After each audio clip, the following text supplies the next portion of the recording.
Look at this giant donut-shaped region far away from Earth, beyond the orbit of Neptune. We're talking about a distance of more than 2.5 billion miles. It's the Kuiper Belt, and something eerie and bizarre is happening there. Dwarf planets and other small objects dwelling there refuse to cluster together. Instead, they follow particular orbits, which is weird. The reason might be a large, mysterious planet hiding beyond Pluto.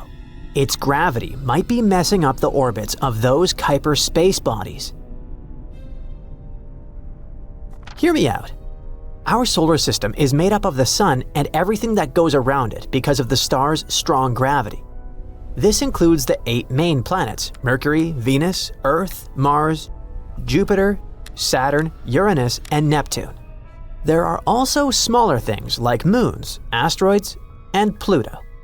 For a long time, people thought Pluto was the 9th planet, but when it was reclassified as a dwarf planet, scientists started looking for a new Planet X. Did they have a thing about odd numbers or what? And guess what?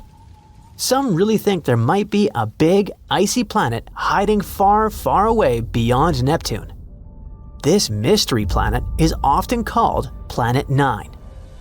Now, Planet 9 hasn't been seen yet, but scientists think it might be out there because of some tiny, faraway space rocks called etnos that move following bizarre, confusing paths. These paths seem to be grouped together and tilted in a way that doesn't happen by chance. This could mean there's a hidden planet pulling them into place with its gravity. If Planet 9 is real, it might be 5 to 10 times heavier than Earth. It would also be super far away, hundreds of times farther from the Sun than Earth is. Over the years, scientists have guessed different distances for its orbit, and the newest guess in 2025 says it could be about 290 times farther from the Sun than Earth. There are some cool ideas about where Planet 9 came from. It might have started as a big planet that Jupiter once kicked out of the inner solar system, or it might have come from another star or even wandered around space on its own before getting caught by the Sun's gravity. Even though scientists have looked really hard using powerful telescopes, no one has actually seen Planet 9 yet, and so far, its existence is still just a theory. But recently, a group of researchers tried something clever. They used data from 2 special space surveys called ERAS and ACARI. These 2 looked at the sky in invisible light, far infrared, about 23 years apart, which is helpful because Planet 9 is supposed to move very slowly. The team focused on a special list from ACARI, which is better at finding faint, moving things in space. They guessed how bright Planet 9 might be and how fast it might move based on how big, far away, and cold it could be. Then they looked for matching blips in the sky that were seen by both ERAS and ACARI, but not in the exact same spot. That's because a real planet would have moved a little over 23 years, and they indeed found 13 possible matches that could be Planet 9. Their estimations were based on how far away the object seemed to be, 500 to 700 times farther from the Sun than Earth, and how heavy it might be, which is 7 to 17 times Earth's mass. After looking very carefully at all the images, they narrowed it down to one really good candidate. The 2 detections weren't in the same spot in both surveys, and the way they appeared in the ACARI map matched what you'd expect from a slow-moving object. It showed up on one date and wasn't there 6 months earlier, but of course, there was a catch. Apparently, the old data isn't good enough to figure out the exact path of the potential planet. So, the team wants to do new follow-up observations using a special camera called DCAM, which is really good at spotting faint, moving objects. That way, they can find out if this candidate is really Planet 9. Additionally, it can help us learn more about how our solar system works and how it formed. If Planet 9 is ever discovered, it would totally change the way we understand our solar system. It could explain why some far-out space rocks in the Kuiper Belt tilt weirdly. The thing is, most planets go around the Sun in a flat-ish circle. But those faraway objects are tilted about 20 degrees. Planet 9 might be the reason why. Next, we'd probably find out why those tilted objects seem to point the same way. Their orbits are grouped together in one direction. A big hidden planet's gravity could be hurting them like sheep. There are also some strange tilted objects super far away. They don't make sense unless something big, like Planet 9, is tugging on them. A few space rocks orbit the Sun backward between the big planets, which is kinda the wrong way. That's super weird unless something big is messing with them. Some far-out Kuiper Belt objects keep crossing Neptune's path and haven't been flung away. That's because Planet 9 might be helping keep their orbits stable over a long time.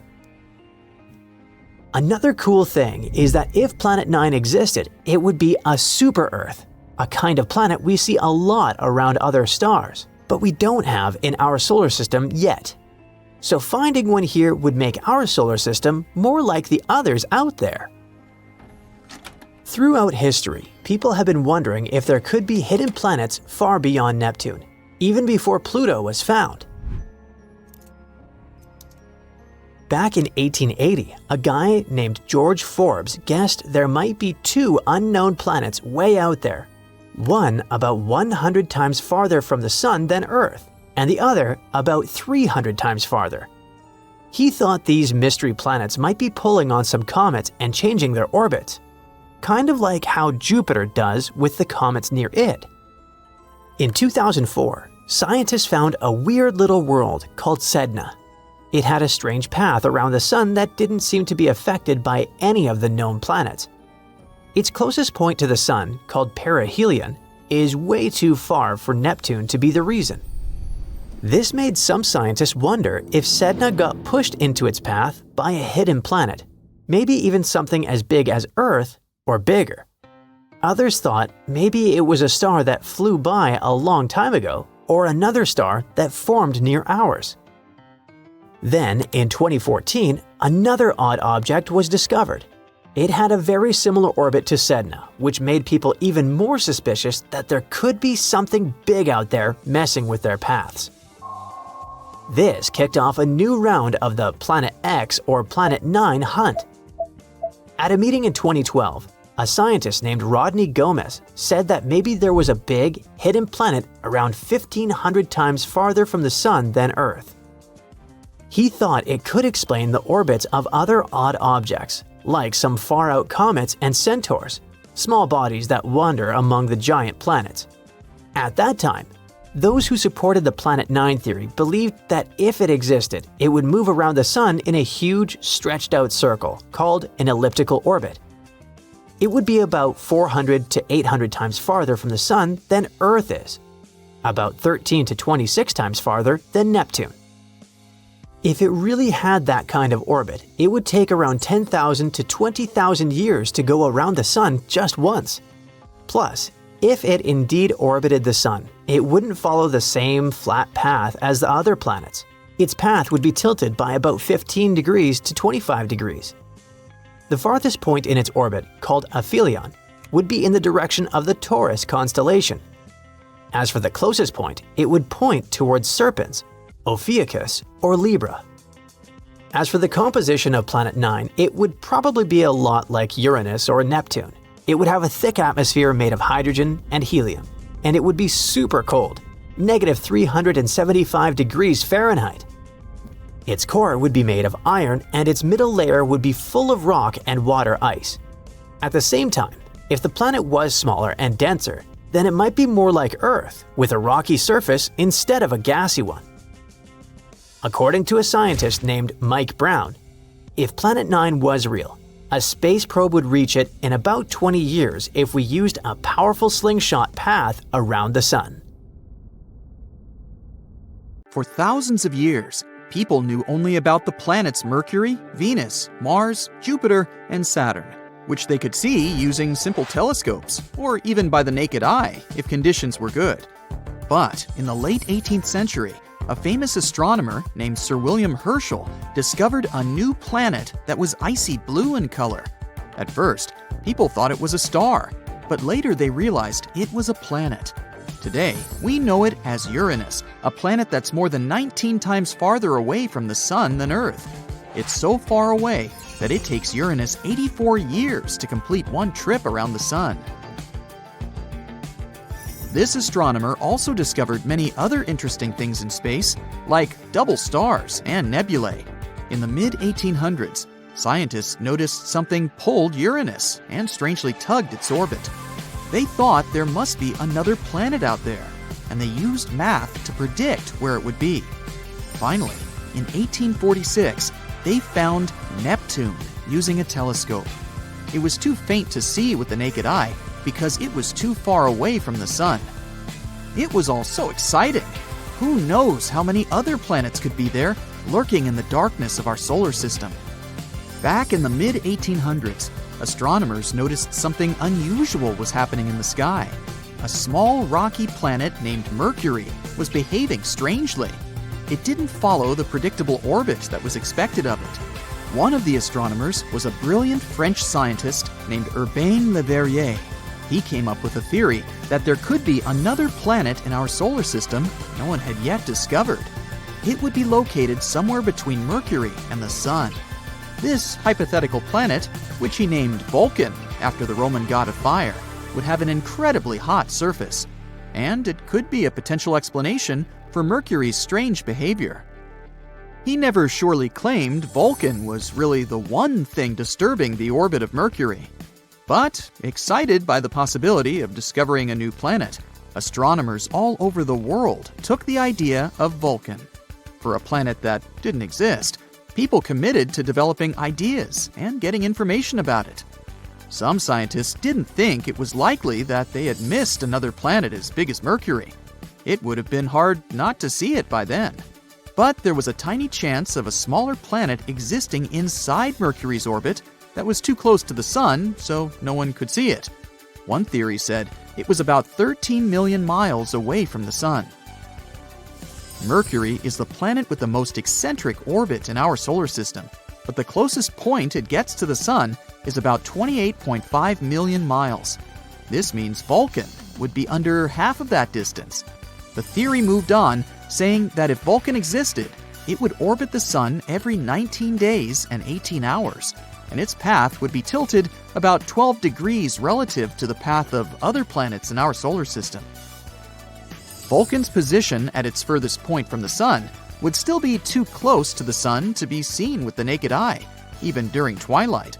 The only chance of seeing Vulcan would be during a solar eclipse, or when it passed in front of the Sun, which, as the theory said, would be 2 to 4 times a year. They had a theory that this mysterious planet was so close to the Sun that it could only be seen during a total solar eclipse when the Moon blocked out the Sun's blinding glare. So, every time there was an eclipse, scientists would peer at the Sun, hoping to catch a glimpse of Vulcan. They were trying really hard, but no matter what, they couldn't find this mysterious planet. Some astronomers claimed to have spotted it during eclipses, but no one could ever confirm or find evidence for that. The theory of Vulcan was left waiting for some better times. Einstein had a different idea. You know about his theory of general relativity, right? That's where he claimed gravity wasn't some sort of natural force, but a result of space-time curved because of the presence of giant space objects, like planets and stars. Planets circle around the Sun in their usual orbit because space-time is curved. That means the planets are kind of falling towards the central star of our solar system. And Einstein tried to explain Mercury's unusual orbit using his own theory of relativity. Unlike the other planets in our solar system, Mercury's orbit wasn't that circular. Instead, it seemed to wobble slightly, as if there was an invisible force pulling it away. Einstein said this could be happening because the massive gravity of our Sun was actually curving the fabric of space-time around it. He claimed it's possible this changed Mercury's orbit a little bit. It took the scientific community a while to test this theory, but it eventually seemed like the most plausible explanation.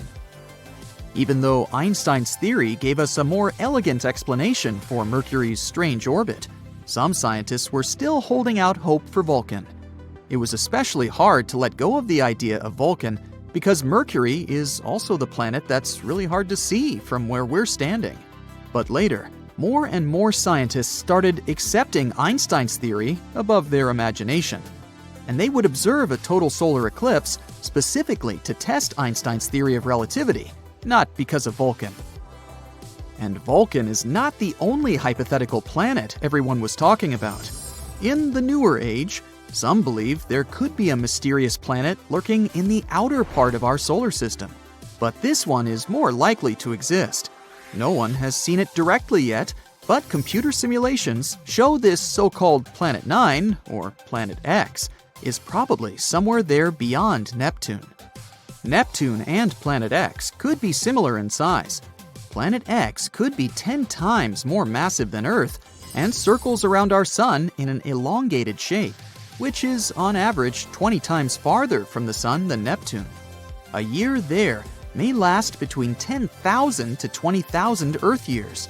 By comparison, a year on Neptune lasts 165 Earth years. Something this big moving out there beyond Neptune could explain the unusual orbits of smaller objects in the Kuiper Belt. The Kuiper Belt is the area of our solar system beyond Neptune and where it orbits. And there are most likely many asteroids, comets, and some other smaller bodies there, mostly made of ice. There was another hypothetical planet called Nibiru. Remember those rumors that the world could end back in 2012? One of the popular scenarios was Nibiru, which some claimed would hit our home planet at the end of the year. Of course, nothing happened. We're still here, all set and good, but the idea of Nibiru seemed interesting.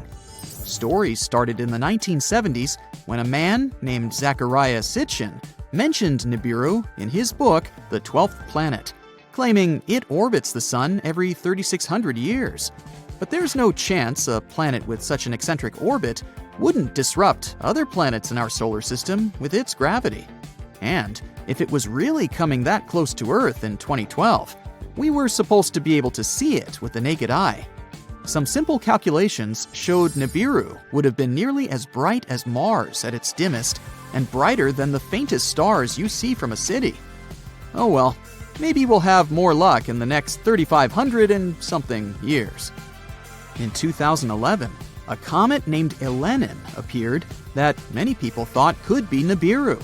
But when you're looking at comets and planets through a telescope, you see they appear differently. A comet has a coma, which is a gas atmosphere, together with a tail, something a planet doesn't have. Plus, this comet didn't slam into the Earth. It came too close to our Sun and fell apart. The leftover pieces will continue moving on their way to the outer solar system for the next 12,000 years. Across millennia, scattered among clay tablets, sacred scrolls, and whispered myths, humanity has preserved haunting tales of a celestial anomaly, a rogue planet, a cosmic saboteur whose rare appearance heralds disaster and upheaval. The Sumerians called it Nibiru, the planet of crossing. Egyptians feared it as the destroyer. Biblical texts knew it as the wormwood star. Are these merely the colorful myths of ancient peoples, or are they fragmented memories of an all-too-real cosmic threat? Modern science, once quick to dismiss such legends, is now forced to reconsider. In 2016, astronomers Konstantin Batygin and Mike Brown from Caltech presented mathematical evidence suggesting the existence of a massive planet at the far edge of our solar system, Planet 9. Their calculations describe a world 5 to 10 times the mass of Earth, on a highly elongated orbit that takes between 10,000 and 20,000 years to complete a single revolution around the Sun. Here's where ancient myth and modern astrophysics begin to blur. Sumerian cuneiform tablets, dating as far back as the 4th millennium BCE, contain astonishingly accurate astronomical data. They describe a solar system of 12 celestial bodies, including a mysterious 12th planet, Nibiru. How did ancient people know about Neptune, discovered only in 1846, or Pluto in 1930? Were they simply guessing, or did they remember something we've forgotten? One of the most controversial voices in this debate is researcher Zecharia Sitchin. He spent decades interpreting ancient Mesopotamian texts and proposed a radical theory that Nibiru is a habitable world with a sweeping elliptical orbit, home to an advanced race known as the Anunnaki, beings who once visited Earth. Mainstream academia has rejected Sitchin's translations, but the uncanny parallels between his claims and recent astronomical findings are hard to ignore. Let's focus on what the data tells us. Something is warping the orbits of distant objects in the Kuiper Belt, a vast icy region beyond Neptune. These objects behave as if being shepherded by a massive, unseen force. The dwarf planet Sedna, for example, follows a wildly unusual orbit that can't be explained by known gravitational influences. And then there's the Kuiper Cliff, an abrupt drop-off in the number of objects beyond 50 astronomical units. What's causing it? Something or someone. These anomalies have left astronomers scratching their heads and have fueled growing speculation that a massive, unseen planet is hiding in the dark outskirts of our solar system.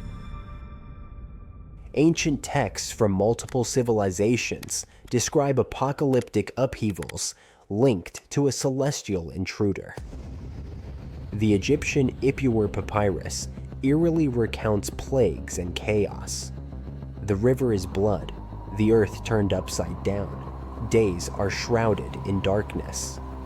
The Babylonian Epic of Era speaks of a time when the stars left their appointed paths. These aren't just poetic metaphors.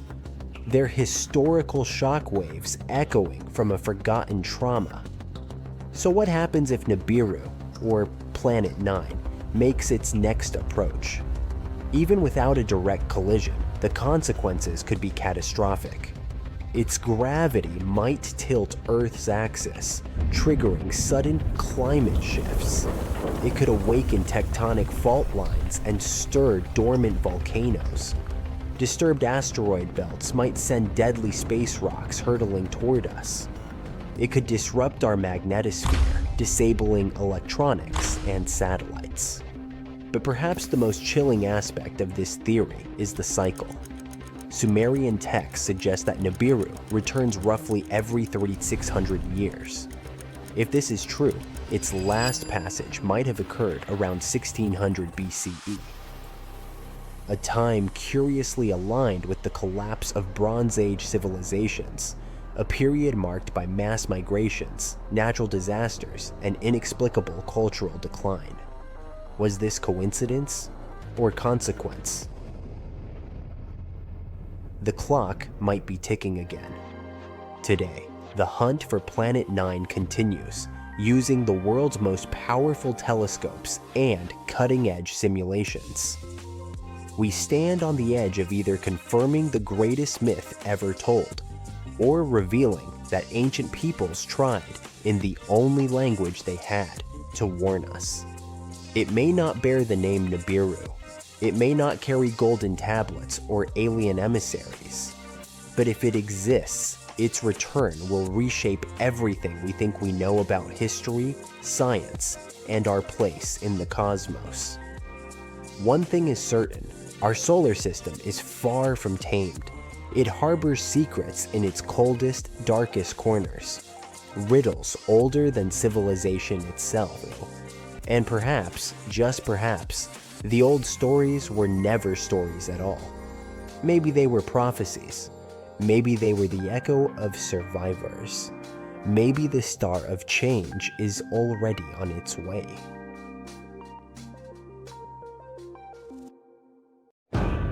Have you heard about Planet 9? No, not Pluto. We're talking about something lurking on the outskirts of the solar system. a mysterious planet that exists in our solar system that we haven't yet discovered. We've been looking for it for years, but finally, it seems like scientists found a key to solve this mystery. Planet 9 is a hypothetical planet. Astronomers have been on the hunt for it for quite some time now. But it's so elusive that they've only been able to piece together a few details about its potential characteristics. One thing we do know is that Planet 9 has to be a massive world, possibly up to 10 times the mass of Earth. That's one big planet. It's also thought to be a distant wanderer, hanging out somewhere between Neptune and Pluto. Some scientists think that Planet 9 might actually be a mini Neptune, with a thick, gaseous atmosphere and a rocky core. Others speculate that it could be an icy world with a solid, frozen surface and a thick layer of hydrogen and helium gas. Of course, since we haven't actually found Planet 9 yet, we can't say for sure what it's like. We're not even sure that it even exists. Some say it's just a myth, like the Tooth Fairy or the Easter Bunny, but others are convinced that it's out there somewhere. And at the end of the day, we're not entirely sure if Planet 9 is even a planet. It might be a special kind of black hole or made entirely of dark matter.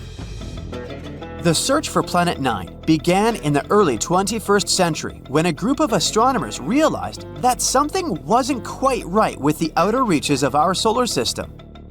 They noticed that some distant objects, known as trans-Neptunian objects, were behaving in unexpected ways. Trans-Neptunian objects, or TNOs, are like the cosmic version of those items in the back of your fridge that you forgot about for years. They're small, icy bodies that hang out in the Kuiper Belt, beyond Neptune.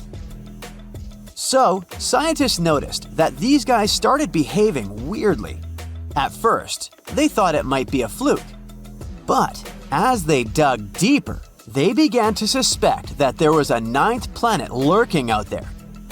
Why haven't we discovered it yet, you ask? Well, it may be because of Planet 9's weird orbit.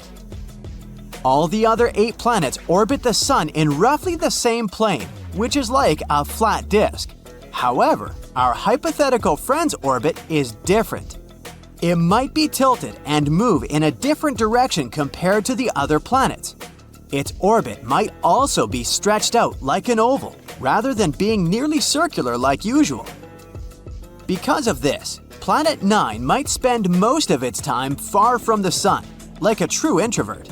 It only comes relatively close to the inner solar system every few thousand years. This would make it super faint and hard to spot, so the only way we may discover it is by studying the gravitational effects it has on our solar system. And this isn't the first time astronomers have gone looking for a new planet. Back in the 19th century, there was a similar hunt for a hypothetical Planet X. But this time, they were armed with much better technology and a much better sense of humor. They began calling their elusive quarry Planet 9, which was much catchier than Planet X.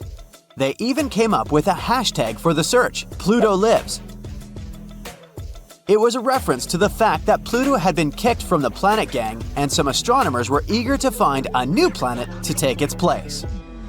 But the search for Planet 9 has been no easy task. It's like trying to find a lost sock in the laundry basket the size of a football stadium. It's so far away and so faint that even the most powerful telescopes can't see it. Instead, astronomers have had to rely on indirect evidence, like the strange orbits of TNOs, to try to figure out where it might be. Some scientists have even supposed that it might be a wandering rogue planet, which would explain why it's so hard to find. But they haven't given up hope. Till this day, they're scouring the skies using all sorts of high-tech telescopes and fancy algorithms to try and spot this elusive planet. And fear not, dear curious human, because it looks like after so many years of research, we may have finally found the key to solve this mystery. Astronomer Man Ho Chan from Hong Kong has a theory. He believes that Planet 9 could have a bevy of moons. That's right, not only is it a giant planet hiding out in the depths of space, but it's also a bit of a hoarder. Moons are all the rage in the outer solar system. In fact, almost every planet here has at least one moon, except for Mercury and Venus. Earth has just one, which is kind of sad if you think about it. Even non-planetary bodies like Pluto have at least a couple of moons. A bit unfair, isn't it? Anyway, taking this into account, let's go moon picking with Planet 9. The region between the rock-filled Kuiper Belt and the rock-filled Oort cloud, where this planet is predicted to be, should be ripe for the picking. Chan made some calculations and determined that it would be stranger if the elusive planet didn't have any satellites. According to his calculations, an object the mass of Planet 9 should capture at least 20 TNOs as large as almost 90 miles across. It's like our mysterious planet is playing cosmic Pokemon with these guys. So, what if Planet 9 has moons? Would that make any difference? Kinda yes. They could give us some indirect clues to finally locate this mysterious planet. Now, you might be thinking, how in the cosmos can we possibly spot these teeny tiny moons? It's not like they're going to wave a giant flag or blast some Beyoncé tunes to get our attention. Well, apparently the key lies in something called tidal heating. Tidal heating might sound like a new workout trend, but it's a real scientific phenomenon. It happens when two celestial bodies are close together. You see, tides aren't just about the rise and fall of the ocean, they're also the result of gravity pulling unevenly on a planet or moon. When a planet and a moon are close enough to each other, their gravity pulls on each other, creating a bit of a football shape. And as these celestial bodies move around each other, they shift shape and generate friction inside, which produces heat. Wow, who knew that Planet 9 could have a workout routine? Perhaps we should start calling it Gym Planet instead. Anyway, if Planet 9 has any moons, the gravitational pull from these moons would cause it to change shape constantly, generating heat in the process. And we might be able to detect this mysterious planet through the heat produced by those moons, even though it gives off no other signals. Now, before you get too excited, finding them won't be a walk in the park. They're incredibly small and would be very far away from us. But hey, nothing worth discovering ever came easy, right? Scientists are optimistic that with the right technology, they can spot this telltale sign. It will be easier for us to spot them with fancy instruments like modern telescopes. Talk about cool friends to have, right? Sure, the process of finding it may be difficult and time-consuming, but the potential payoff is huge. Finding this planet could explain a lot of the strange behavior observed in TNOs, the Kuiper Belt, and beyond. As we've already mentioned, they've been acting super weird lately, tilting and aligning in suspicious ways. If this planet doesn't actually exist, we have yet to explain what is the reason for this strange behavior. In any case, the search for Planet 9 is one of the most exciting and intriguing quests in modern astronomy. It's like a cosmic scavenger hunt, and everyone's invited to join in on the fun. So, grab your telescopes and let's go planet hunting. Who knows, maybe we'll find it sooner than we think. So, we might be getting closer to finding a massive icy planet beyond Neptune's orbit. Sorry Pluto, still not you. Recently, some universe mapping using data from a telescope in Hawaii eliminated about 78% of the possible locations for this mysterious Waldo from space. Some people call it Planet 9, while others prefer Planet X. Either way, it's been causing controversy since its existence was first proposed, and that is mainly because no study so far can answer the big question: does it really exist? If discovered, Planet 9 would rank as the fifth largest planet in our solar system, with a mass 10 times that of Earth. It's also theorized to be gaseous, like Uranus. The initial study on Planet 9, dating back to 2016, suggests that this colossal new planet orbits the Sun 29 times farther out than Neptune, which sits at about 2.8 billion miles. As a result, the Planet 9 would take between 10,000 and 20,000 years to complete a single orbit around the Sun. If confirmed, this yet-to-be-understood world would dominate a region larger than any other known planet in our cosmic neighborhood. These are all intriguing hypotheses, but without a single piece of evidence or observation to back them up. Before dismissing this as a wild guess, it is important to note that these researchers relied on complex mathematical modeling and computer simulations to speculate about the planet's characteristics, because that's what they do. The hypothetical presence of this planet would explain various mysterious features located beyond Neptune. We are specifically talking about the Kuiper Belt, a huge donut-shaped region filled with icy debris left over from the formation of the solar system, including comets and dwarf planets like Pluto.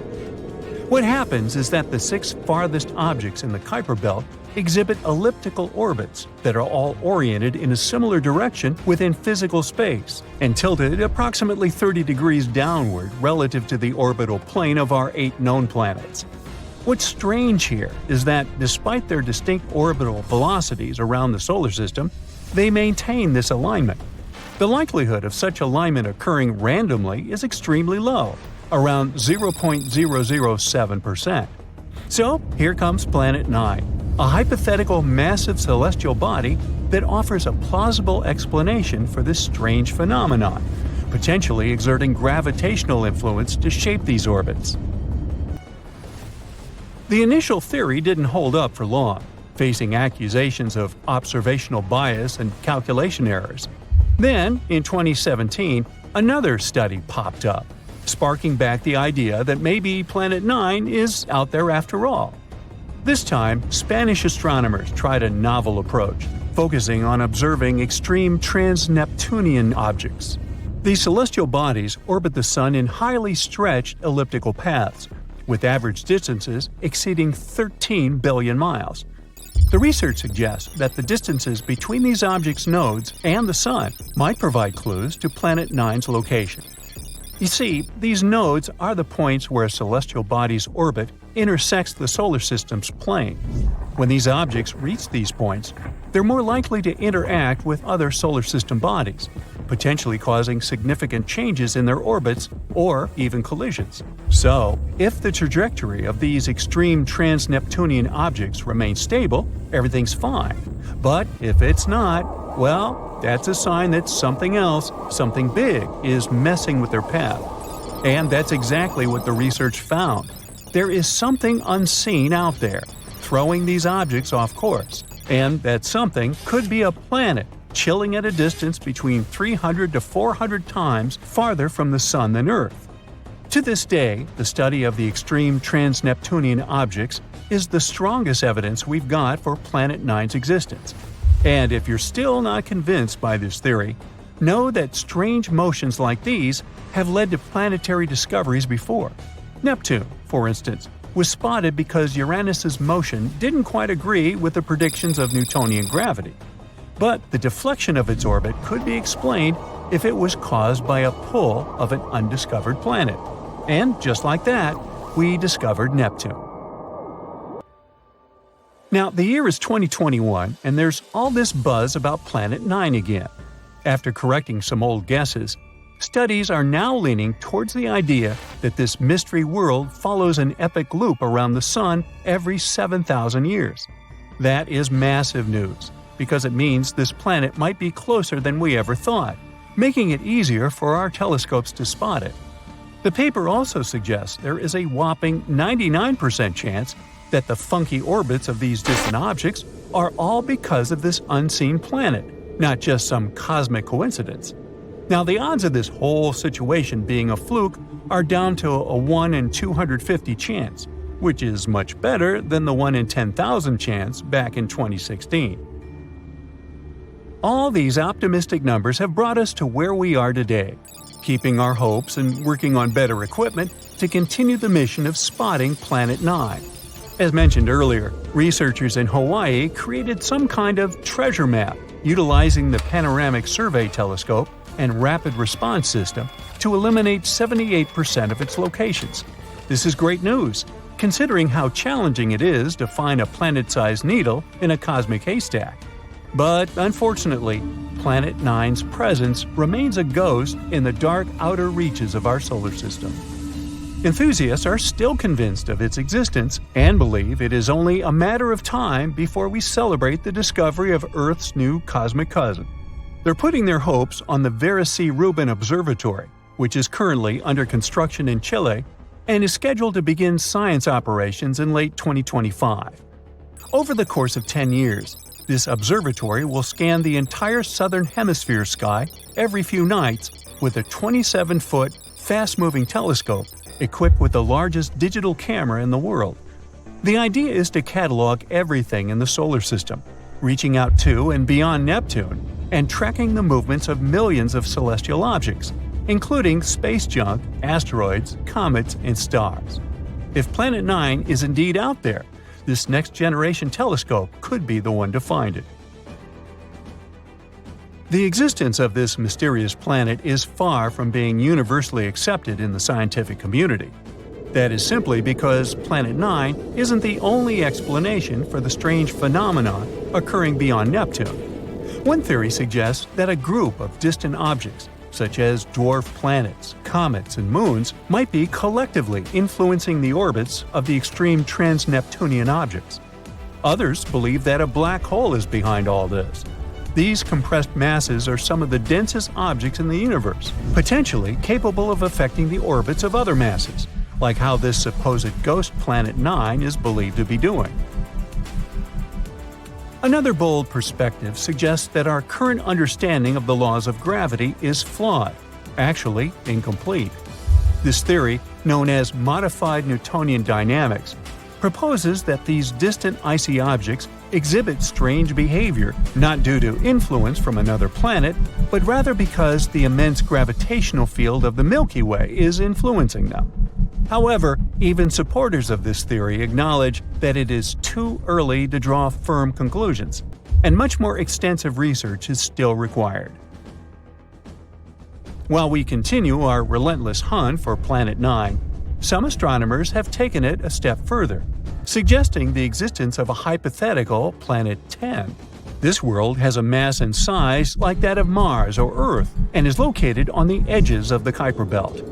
But the thing is, if this alleged Planet 10 is indeed as small as scientists believe, it might not have enough gravity to clear its orbit of debris. And that is pretty similar to what happens with Pluto, being one of the reasons why it got into trouble back in 2006. So yeah, it's better not to get too excited. This supposed Planet 10 might end up classified as another dwarf planet. A new super-Earth has been spotted by astronomers, and it's quite intriguing. This planet, called TOI 715b, is about 1.5 the size of Earth, which is why it's called the super-Earth. It's also relatively close to us in space terms, only 137 light-years away.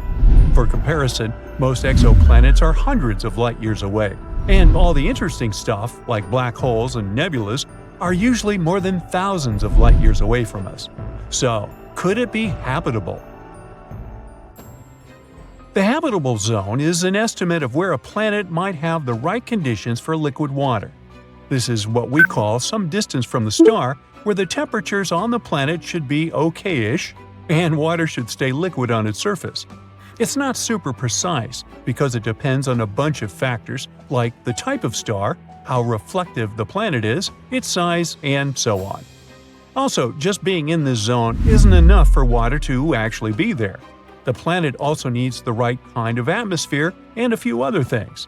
So, we invented a stricter definition in 2014, the conservative habitable zone. It's a more precise term defining the best candidates that have liquid water. Otherwise, we get too many potentially habitable planets that are not actually habitable at all.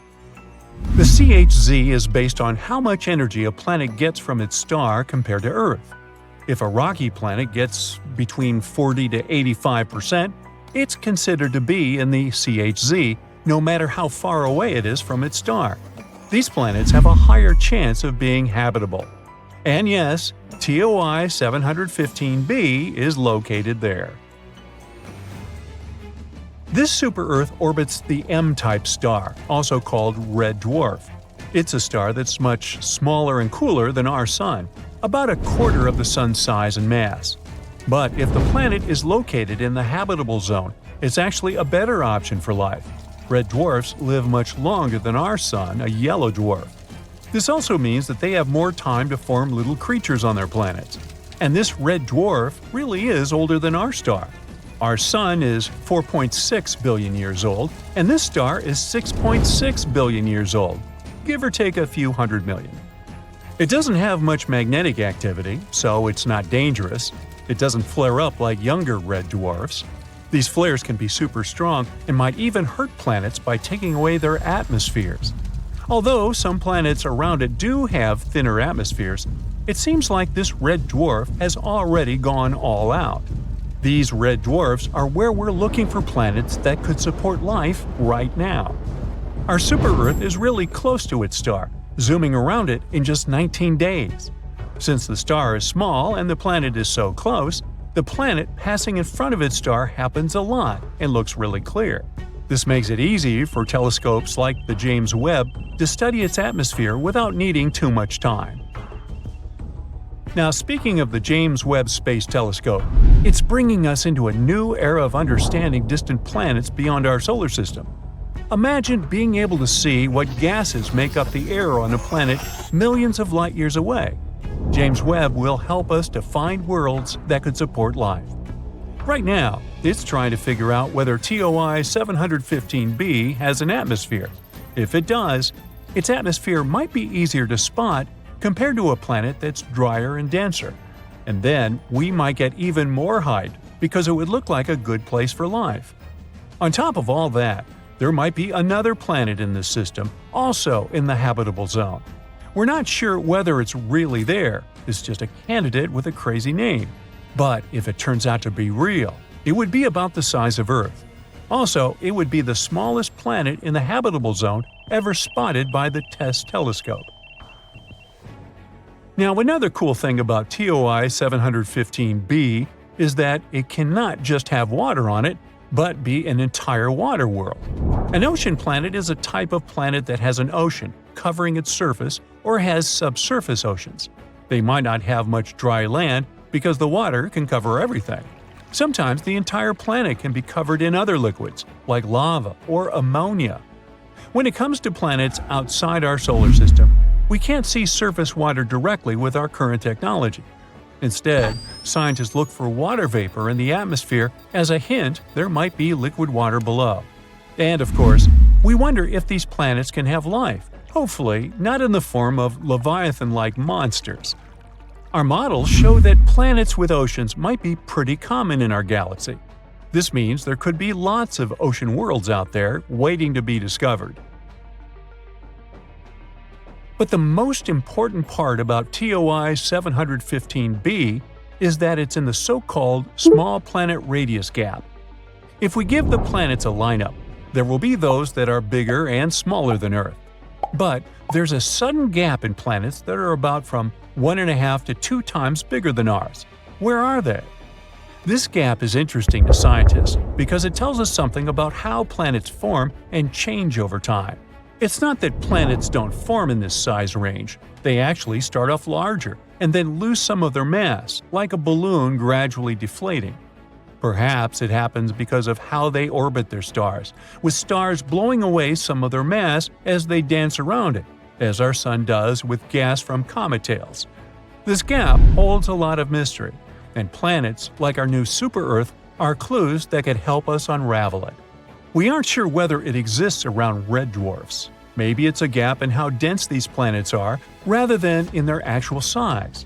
So studying our discovered planet is even more interesting. It'll help us learn more about distant stars and their planets. Now, I mentioned TESS a while back. NASA's TESS, Transiting Exoplanet Survey Satellite, has been in space for 6 years now and has been incredibly successful. NASA launched TESS because we already found over 5,000 planets orbiting other stars, mainly thanks to the Kepler telescope.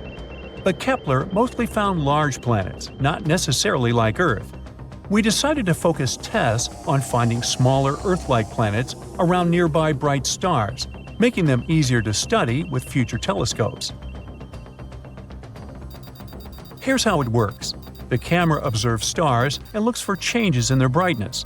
If the brightness suddenly drops for a while and then gets back, it could mean there is a planet passing in front of it. But stars can dim for other reasons too. For example, flaring up or having dark spots on their surface, which is why we need to be careful with this data. TESS shows us the size and orbit of these planets. Then ground telescopes help determine their mass. With these three parameters, we can figure out what the planets are made of and if they're rocky like Earth or gassy like Jupiter. Yeah, you want to avoid Jupiter after taco night. One example of TESS's discoveries was the TOI 700 system.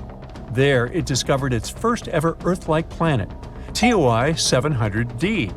This exoplanet also orbited a red dwarf, and it's even closer to us, about 100 light-years away. Unfortunately, it's unlikely to be habitable because the temperatures there are crazy. Another big discovery was made in the AU microscopy system. TESS discovered a planet about 4 times the size of Earth and another nearly 3 times Earth's size. This system has become a key area for studying how stars and planets form and change over time. TESS has also spotted a variety of other exciting finds, including supernova, hot worlds, and so on. And as it enters its 6th year, we can only expect more exciting findings to come. Okay, it seems scientists have come across a strange object in space, and they're not sure if it's a star or a planet. What we do know is that it's located 1,400 light-years away from us, and it makes us question what we thought we knew about the universe. Let me explain the dilemma here. We can tell if something is a star or a planet by considering the object's mass or the amount of stuff it has. Stars have a lot of mass, which gives them strong gravity that squeezes them tightly. Squeezing creates high temperatures inside them, causing them to shine brightly. Planets have less mass, so their gravity is weaker. They don't experience the same squeezing or high temperatures as stars. Instead, planets shine because they reflect the light from their stars, like our beautiful Earth does with our Sun, too. And this weirdo falls somewhere in between, since we consider it a brown dwarf. It's a special type of big, gaseous protostars. Brown dwarfs are usually like Jupiter in terms of their atmosphere, but they are much larger in size, about 13 to 80 times. If a brown dwarf has more than 80 times the mass of Jupiter, it can start burning regular hydrogen, just like a star. That's what usually makes stars shine brightly. But normally, brown dwarfs are not as hot as stars. Their inability to burn hydrogen has even earned them the nickname of failed stars. They burn at around 4,000 degrees Fahrenheit, which is cooler than most stars. But this object defies the norm. Its temperature measures an incredible 13,900 degrees Fahrenheit. Now let's put that into perspective. The hottest day in history was reported to happen in Death Valley, California, more than 100 years ago, with a temperature of 134 degrees Fahrenheit. People back then must have felt like they were melting along with everything around them. Now imagine getting closer to the Sun, like taking a trip to Venus. Venus can reach insane temperatures of 860 degrees. It's not only about the distance, though. Mercury is the planet closest to the Sun, but it's still colder than Venus. Venus is extremely hot due to the greenhouse effect. Did you know that Venus could have been a delightful place to live a long time ago? Or at least be home to any form of life. But at some point, it started to trap carbon dioxide and eventually created this thick, smoggy oven that doesn't release heat. And that's why it's so hard to explore. The longest a probe managed to last on Venus was 2 hours. But hey, that's longer than I can do at work, and then I melt. So yeah, then you get to the Sun. Its surface burns at an incredible 9,930 degrees Fahrenheit. And what's fascinating is that this weird brown star we're talking about is hotter than that. I mean, it's not hotter than the Sun's core, whose temperatures go up to 27 million degrees, but it's still very impressive and unusual for a brown dwarf to be this hot. At least, that's what everyone thought until they realized why it was happening. The brown dwarf is remarkably close to another star that falls into the category of white dwarfs. They're so close to each other that our mysterious star makes one orbit around its white dwarf friend in just 2.3 hours. Woo! How old we'd be over there! Since they're this close, they're tidally locked like our moon and Earth. That means one side of this brown dwarf always faces the white dwarf, and the other side is forever in darkness. Because of all this, our brown dwarf is superheated on one side only. So its day side is what got us confused. While the temperature on the night side is what you would expect from a brown dwarf. But these extreme conditions won't last long. Such a hot temperature makes the molecules in the dwarf's atmosphere break apart into individual atoms. And while its molecules are falling apart, this brown dwarf is slowly disappearing. And if you think this brown dwarf is hot, what would you say about Eta Carinae? It's a star located about 7,500 light-years away from Earth, and it belongs to an elite group of stars we call luminous blue variables. One astronomer first noticed it in the 17th century, but back then, it was just a regular medium-bright star. Almost 200 years later, another astronomer was observing it. But this time, it was a very bright star, one of the brightest ones in the sky. A few years later, it reached the highest level of brightness in a big event called the Great Eruption. When it happened, the star could be easily seen in the night sky. It released so much light, as much as is emitted in a supernova explosion. It remained like that for a couple of years, which is not what usually happens with exploding stars. After the party reached its peak, the star decided it was time to leave. It's still hesitating though, so it's still alive but dimmer than before. There's a nebula around Eta Carinae too. It is a shell made of gas and dust that formed during the Great Eruption. It even blocks some of the star's light. Eta Carinae is a binary star system. That means there are two stars that orbit around each other. One component has a temperature of about 26,500 degrees, and the other 62,500 degrees. The main star in the Eta Carinae system, which is the more massive of the two, is 100 times heavier than our Sun. Because of its enormous mass, scientists predict that this star may eventually explode in a powerful event known as a supernova. But not for another several thousand years. So, by now, you might have already guessed what the hottest thing in the universe is. Ta-da! A supernova.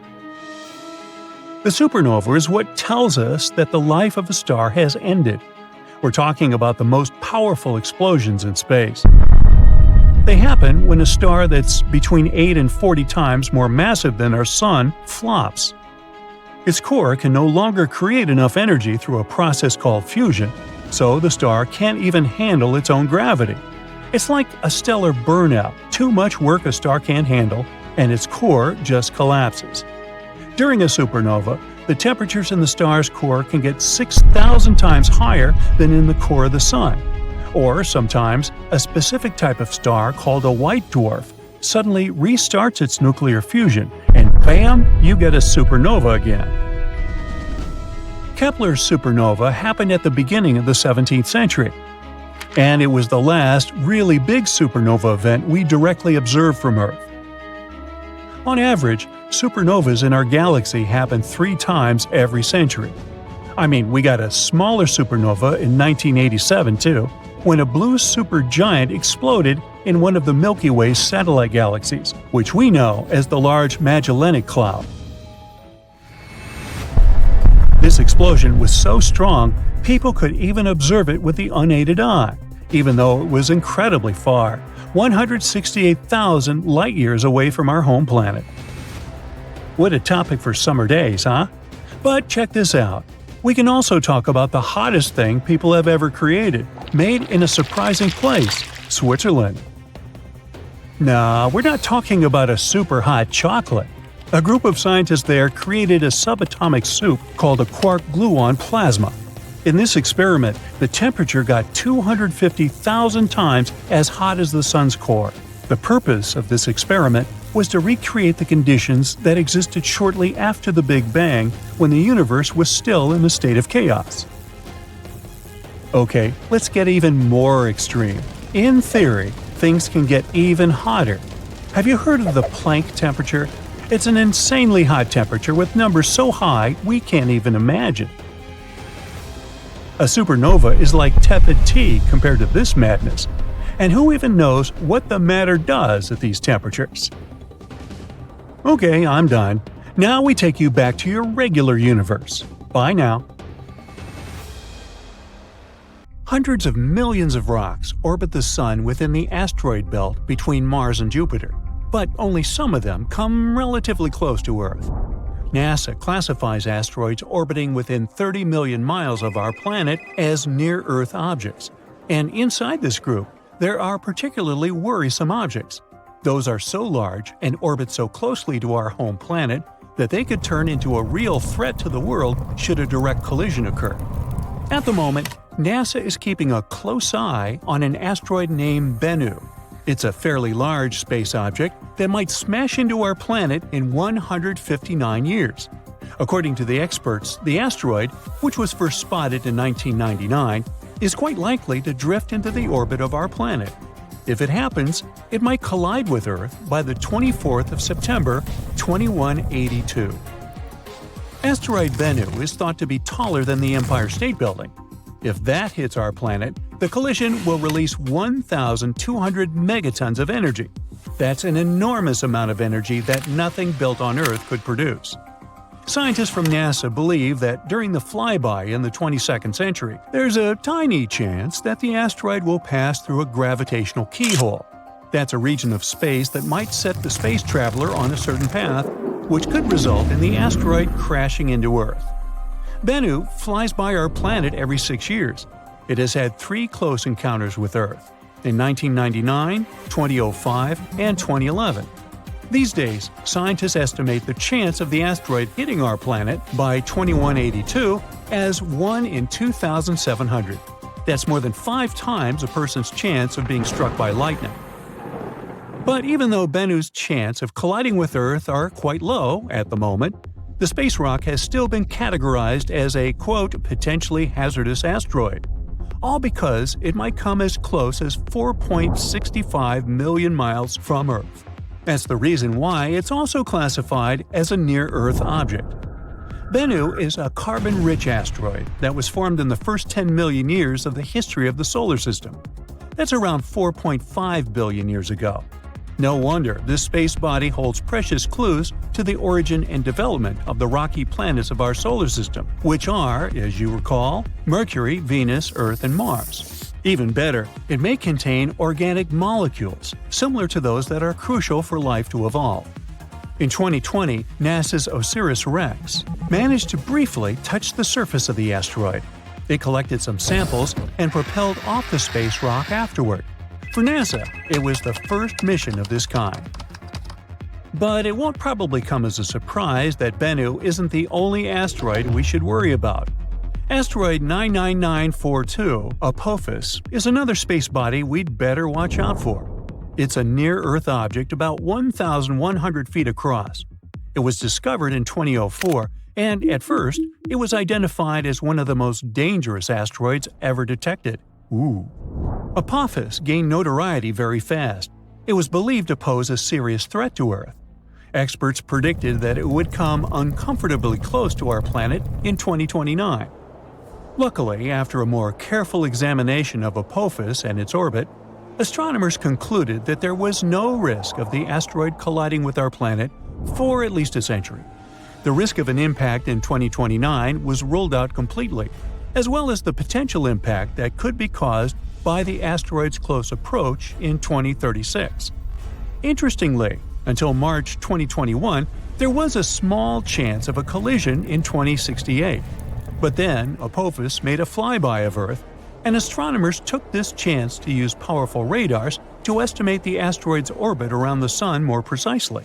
This allowed them to rule out any impact risk for at least the next 100 years. Now, the reason why such discoveries make us so worried is that even a relatively small asteroid, the size of a house, can wreak havoc upon colliding with our planet. And if an asteroid is larger than 0.6 miles across, astronomers call it a planet destroyer. The impact energy released by such an asteroid after striking Earth could be devastating. That's why knowing where such asteroids are and in what direction they're moving is crucial. The problem is that our capability to protect the planet from asteroid impacts is not top-notch yet. If such a catastrophe was about to occur, we would need some time to prepare, because an asteroid collision is no joke. Probably the most well-known asteroid impact site is the Chicxulub crater. It's the evidence of the terrifying collision that led to the extinction of dinosaurs. Strangely, this crater isn't very visible, but some others are. For example, Barringer Crater in Arizona, which is also called Meteor Crater. It looks rather blood-chilling when you think about the collision that led to its appearance. In any case, we now know that space rocks hit not only the Earth but also the Moon, Mercury, and Mars. No rocky planet in the solar system is safe from asteroid impacts. That's why we have an entire scientific enterprise whose goal is to find and catalog the asteroid population of the solar system.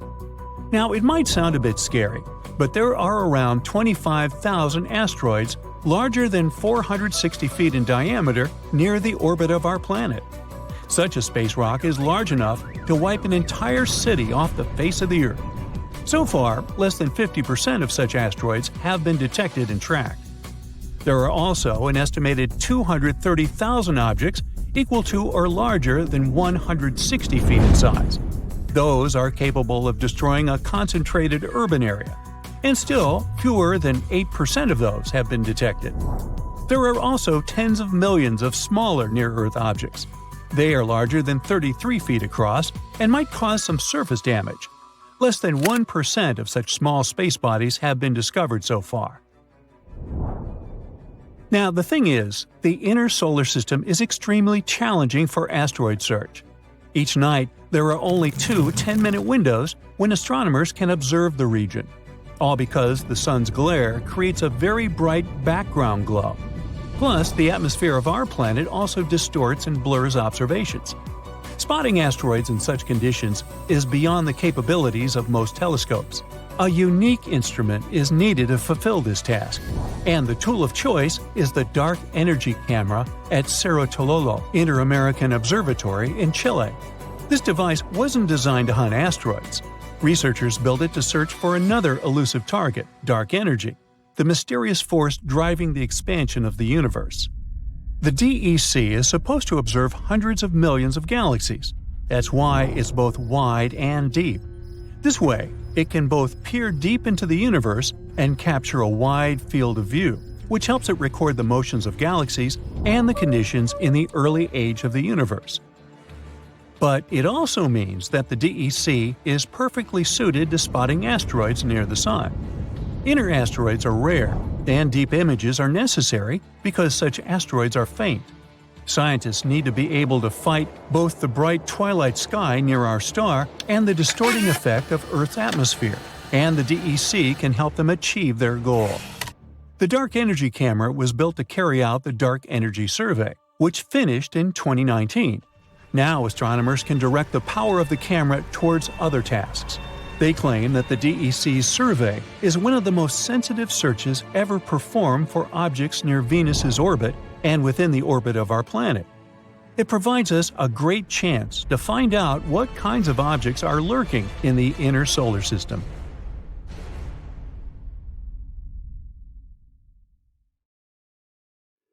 In 2017, a strange object was spotted in our solar system.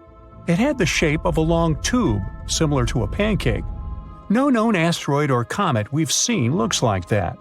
Its exterior was also peculiar. It was at least 10 times more reflective than the average stuff that flies through space, with some saying it had a surface similar to polished metal. When it went past the Sun and left our reach, it accelerated faster than what our gravity could account for. At first glance, it was like this thing had a rocket strapped to its back. This unusual visitor even got a special name, Oumuamua. It comes from Hawaiian and translates to scout or visitor from a faraway land. And because of its characteristics, scientists soon began to wonder if this was at last a visit from otherworldly creatures.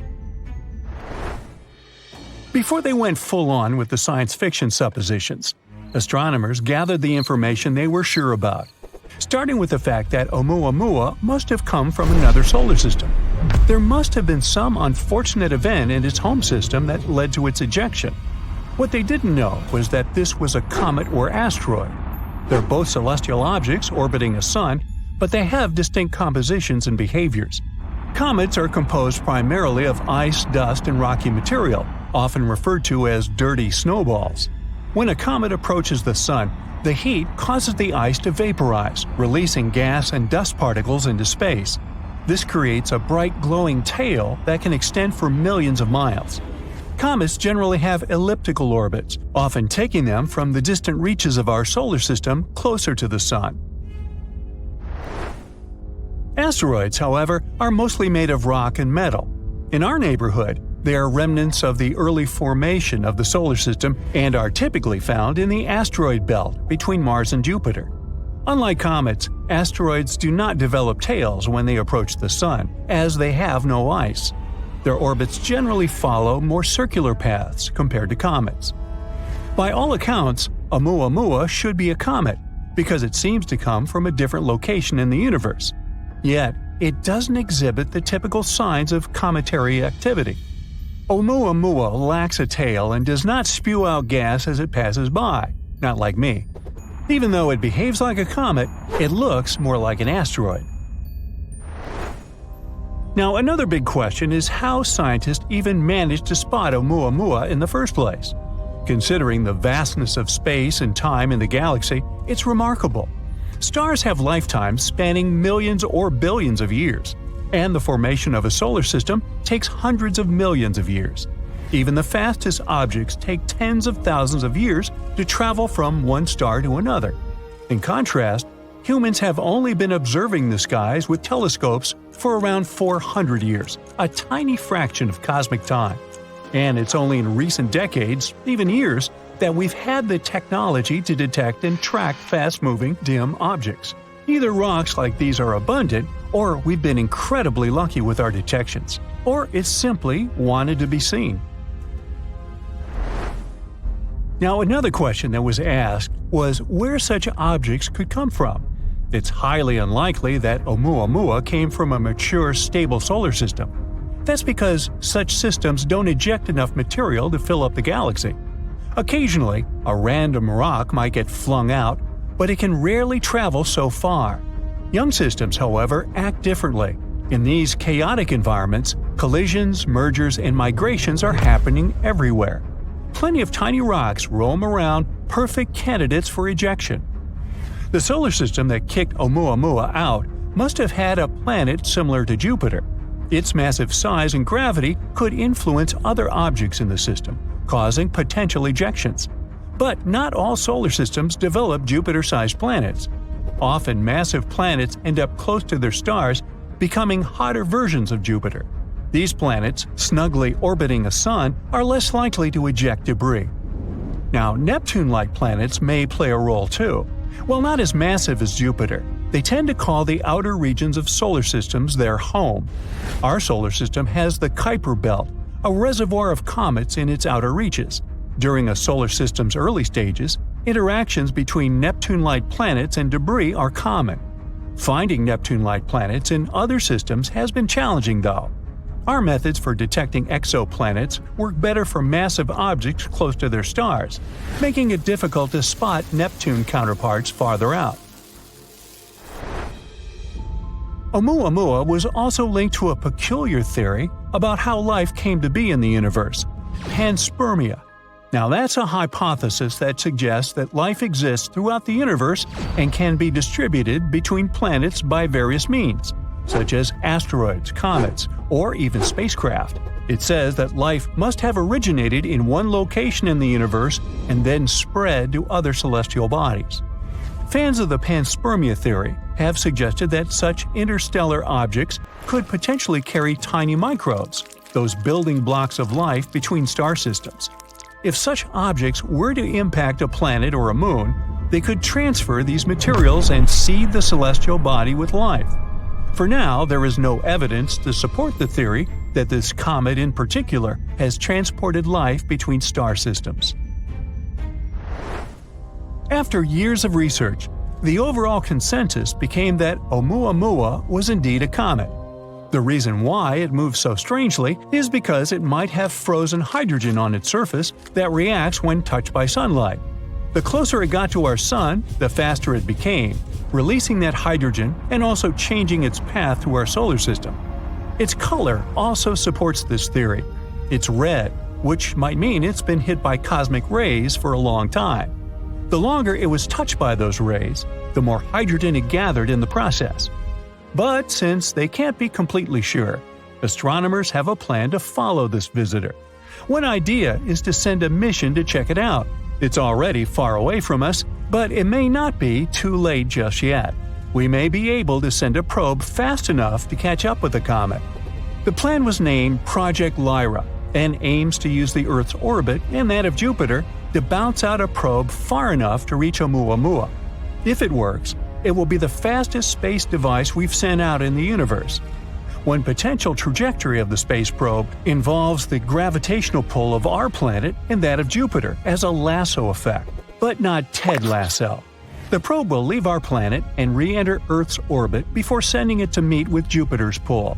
It will be sent back near our planet a second time, where it will be ejected with enough force to reach the comet. Project Lyra also aims to follow a second faraway visitor named Borisov. This one was discovered by an amateur astronomer and now bears his name. What's interesting about it is that it's, well, spotless. Similar to our experience with Oumuamua, we haven't seen anything like Borisov before either. Studies of the light coming from its cloud of dust and gas show it's very clean compared to other space objects. After it was first noticed in August 2019, astronomers studied its path through our solar system and concluded it came from another star too. But Borisov gave us more time to study it because we spotted it earlier in its journey through our neighborhood. Researchers used advanced telescopes to look at the dust coming off Borisov. They found it's throwing off over 400 pounds of dust every second. They also found Borisov has more carbon monoxide than comets from our solar system usually do. But the amount isn't the same everywhere on the comet. This tells us the space object probably started forming near its home star before moving away, maybe because of larger planets in its system. The light from Borisov is way more polarized than light from other comets we've seen, and its cloud is super smooth. This tells us Borisov has never interacted with another star.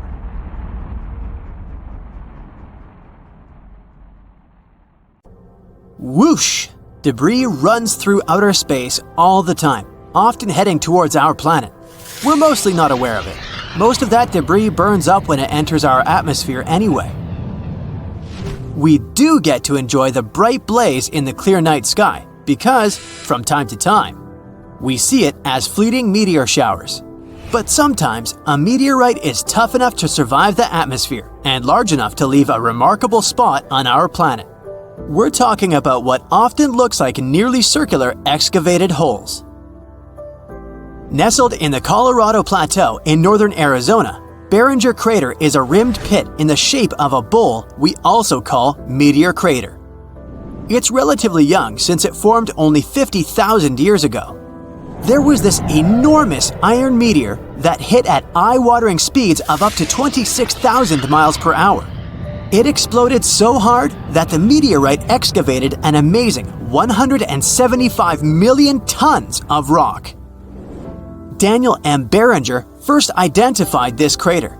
He strongly believed the pit was a result of a meteor hitting our planet, but not many scientists believed him. Barringer spent a couple of years investigating this crater to prove his theory. Not just that, he also hoped to find some of the valuable metal content. But a major part of this once pretty large meteorite would have been destroyed during the collision. Kali Crater. At first, it seems like you're looking at a nice swimming pool. But 7,500 years ago, another meteorite headed towards the Earth. While passing by through our planet's atmosphere, it fell apart and hit our planet in fragments. That's how Kali meteorite crater field formed. A group of 9 meteorite craters in the Estonian village of Kali. That's located on one of the country's islands. The largest crater ended up being 360 feet wide and 72 feet deep. The rest of the 8 smaller holes are located right around the main one. It's a tourist attraction today. But imagine how panicked our prehistoric ancestors that lived there must have felt while watching these gigantic rocks fall from the sky. Also, there's a chance the surface of this island was covered in forest. But it all probably burned down during the impact. South Africa has its own gem too, Fort Crater, the largest and the oldest one in the world. More than 2 billion years ago, a meteorite with a diameter of 6 miles struck our planet close to today's Johannesburg, South Africa. This impact was nearly twice as powerful as the one that made the dinosaurs go extinct. Almost right after the meteorite hit the ground, the crater formed. The hole shallowed and widened as the rock below began to rebound. Plus, its walls collapsed. The meteorite that hit this spot was probably 6 to 9 miles in diameter. If a celestial object that hit the Earth is bigger than 0.6 miles, it could have effects on the global level. So this one probably caused fires across the world. Also, enormous amounts of dust probably ended up in the atmosphere, which changed the climate for months, maybe even years. Lonar Crater is an astonishing spot in southern India, discovered almost 200 years ago. The pit lies within a large plain of basaltic rock left over from violent volcanic eruptions in this area, which happened 65 million years ago. Scientists even thought it was a volcanic crater at first, but soon they realized it was the result of a strong meteor impact up to 50,000 years ago. Look how specific basaltic rock is. And Lonar Crater is the only one formed in such a type of rock. There are trees all across the lower crater hills. And you can find a couple of interesting species over there, such as chinkra, peafowl, and gazelles. Plus, you can see many migratory birds flocking to the lake in the cold winter months. Yup, there's a lake there, and it's both alkaline and saline. In 2020, it surprised the local people because it changed its color to a rosy pink. It seemed unusual at first, but then scientists discovered such a specific color was the result of a growing population of a specific type of salt-loving microscopic organisms that produce such a pink pigment. This place is important for Indian mythology too, which is why there are multiple temples around the edge of the crater. Here's something really remarkable. The Rias crater contains an entire town within its inner ring. It's a small town in Germany. You can see the full result of this impact only from the air. The town walls highlight the inner ring of this crater that's about 0.6 miles, 1 kilometer, in diameter. Those are probably the dimensions of the meteorite that formed the crater. You can't distinguish the rest of it so easily, since the crater has been eroded away. That means natural forces such as rain and winds have changed it. In the heart of the Ungava Plateau lies the amazing Pingualuit crater. The crater has its own pristine rainwater, some of the purest water you could find. It's not in any way linked to other lakes in that area, nor does it receive water from them. The water there accumulates from snow and rain. It's only lost when it evaporates. The depth of almost 900 feet is like a window to the crater's rich geological past. Scientists found different elements such as cobalt, nickel, and iron that helped them determine it was a specific type of meteorite where its parent body hadn't modified it in any way. The parent body is the celestial body from which a single meteorite or an entire class of them originate. Pingualuit crater formed over 1 million years ago. There are even traces of stone set in a circular arrangement and rock shelters. People that used to live in this area would set up camps on the ridges of the crater. It was a good position for them to catch animals and stay safe at the same time. Australia is home to some of the world's most fascinating impact craters. In its western part, you can find the massive Wolf Creek crater. It's the world's second largest crater that lies on the edge of the Great Sandy Desert. More than 100,000 years ago, one meteor was most likely traveling at crazy speeds of 10 miles per second before finally slamming into the desert. Scientists discovered it in the middle of the 20th century, but local people had known about it long before that. They had many cultural stories about that crater. One was about two ancestral snakes who were so incredibly big they managed to form both Wolf and the nearby Sturt Creeks as they were making their way across the desert. One of those giants emerged from the ground, and that's where the big crater is today. It's dangerous to climb there since rocks are pretty loose, but that's where you can see some interesting animals like brown ring-tailed dragon lizards catching insects for lunch, or Major Mitchell's cockatoo harvesting seeds from the plants that grow on the crater floor.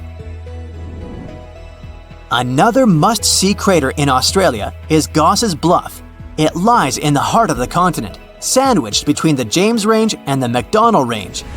It's a place of great cultural importance, so if you're visiting, respect signs stating which areas you're not allowed to access. A giant meteor slammed into our planet more than 140 million years ago. It was a really long time ago, so the original crater has been eroded through time. But even today, you can still see its core. A central ring of hills nearly 3 miles in diameter. This looks like you're on Mars, doesn't it? It's actually southwestern Algeria, and its famous Amguid crater. This one is relatively young, considering it's a result of a meteor impact that happened 100,000 years ago. This crater has an almost perfectly circular shape. Its center is unusually flat because of the type of soil at the bottom and the fact it's tightly compacted. This terrifying but very much real image emerged just recently. In it, you can see something that looks like it belongs in a science fiction movie. From far above Earth, aboard the International Space Station, an astronaut captured something astonishing over Louisiana. A gigantic jet blasting upward straight into the sky. It looks as if Earth is sending a signal skyward. Can science explain this eerie phenomenon? Apparently, it can. This energy blast is called a gigantic jet, and it's one of the rarest and most powerful kinds of lightning we know about. Unlike regular lightning, which strikes down toward the ground, gigantic jets shoot up from storm clouds, and they can stretch for more than 50 miles into the sky. Sometimes they even reach the ionosphere, the layer where Earth's atmosphere starts blending into outer space. To give you an idea, space officially starts around 62 miles above sea level, and the ionosphere stretches from about 50 to 400 miles up. Shockingly, scientists have only known about gigantic jets for about 20 years, and we're still figuring out exactly how they work. One theory is that something inside the storm cloud blocks the lightning from escaping downward. So all this pent-up energy looks for another way out and ends up blasting upward into the sky. But honestly, we still don't fully understand why it happens. Gigantic jets are also extremely rare. Scientists think that they happen only around 1,000 times a year on the entire planet. And when they do happen, they carry a lot of energy. We're talking more than 50 times the power of a normal lightning bolt. The strongest gigantic jet ever recorded happened in Oklahoma in May 2018. It was intense, reaching a temperature of 8,000 degrees Fahrenheit and releasing about 60 times more energy than regular lightning. In other words, it was a huge burst of electricity flying straight into the sky. Most of the photos we have of gigantic jets come from satellites or astronauts on the International Space Station. but a few have also been captured from airplanes flying over storms. The latest jaw-dropping image was taken on November 19, 2024, by an astronaut aboard the ISS. At first, the picture wasn't released by NASA or any space agency, but one photographer, known for tracking and photographing rare lightning events, found the photo by accident. He was browsing through a NASA-run website called the Gateway to Astronaut Photography of Earth, which hosts photos taken by astronauts. There, he spotted images showing a giant lightning jet. Eventually, the photos were brought to public attention on February 26, 2025, and they've also been turned into a time-lapse video on YouTube. We still don't know exactly about the exact spot where the jet happened. Thick storm clouds covered the ground in the pictures. But based on where the ISS was flying at the time, the jet probably happened just off the coast of New Orleans. Speaking of other images of the gigantic jets, a photographer living in Puerto Rico was taking pictures of a storm moving through the area. That same storm would later grow into Hurricane Franklin. While watching the skies, he saw something truly amazing. Several massive lightning bolts shooting straight up out of the storm clouds, stopping just below the edge of space. No wonder. According to a 2022 study, gigantic jets happen most often in tropical areas, and they're more likely during fast-growing storms, like Hurricane Franklin. Gigantic jets often end with thin, red, branch-like lightning tendrils. These faint red flashes are very similar to another rare type of lightning called sprites. Those sometimes look like giant glowing jellyfish in the sky. In 2023, an astronomer named Stanislav Kaniansky in Slovakia captured one of the clearest images of a sprite ever. It happened during a thunderstorm over Central Europe on August 14th, and he spotted it near his home.